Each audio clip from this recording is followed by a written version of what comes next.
That's the problem right now for the University of Miami program. And this is what you have to think of now. Will they ever get back to that point?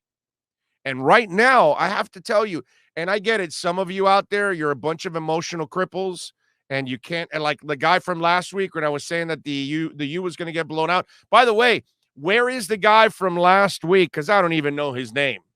But that's typical. You know what I mean? People will say their predictions, they'll say this or that, and then when the opposite happens, they completely disappear and I never hear from them. But sir, if you're watching, you're more than welcome to come on the chat board and apologize for your behavior last week because you were an emotional cripple and you couldn't handle the fact that I told you the U was going to get absolutely dogged by Alabama. And in the end, why would you think anything different when Manny Diaz is your head coach? You know what I'm saying? Why would you think any different when Manny Diaz is your head coach? What has Manny Diaz proven to you? That's the real, the people that thought they were going to be competitive or even win. I'm sorry. What did Manny Diaz do over the offseason? It seems like every offseason he has like this watch and he swings it in front of the fans all offseason, hypnotizing them because, oh, yeah, he's got the elixir. He did everything right in the offseason. All of a sudden now this is going to make him a great head coach. And he says that you don't write the story of a team after one game. To a certain extent, that's true. But in his case, this one game was an indictment that in 3 years, they have made zero progress to get to elite levels. They are still a mediocre to average program. They are what they used to be before Howard Schnellenberger took over. They're a mid-major.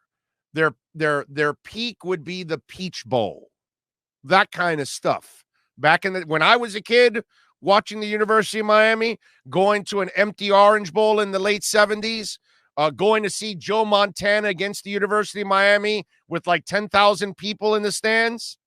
Anybody was there at that game? Remember that game? You know what I'm talking about? Yeah. Back in those days, that's what the University of Miami football program is. It's a mid-major. It's not an upper echelon team. It's not an upper echelon program. It's not even close. And they proved it again on Saturday night. And the biggest question you have to ask yourself is, will they ever get there? And there is zero proof. And I think now that we're heading into almost 20 years of asking this question, I think we have to get to the realization that the great days of the University of Miami football program, it's over. It's over.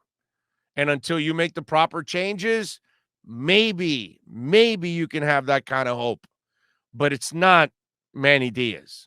Manny Diaz is not the guy that I expect to outwit, outcoach, out-recruit, out everything Nick Saban and Dabo Swinney and Ryan up in Ohio State. And sorry, I don't see it happening.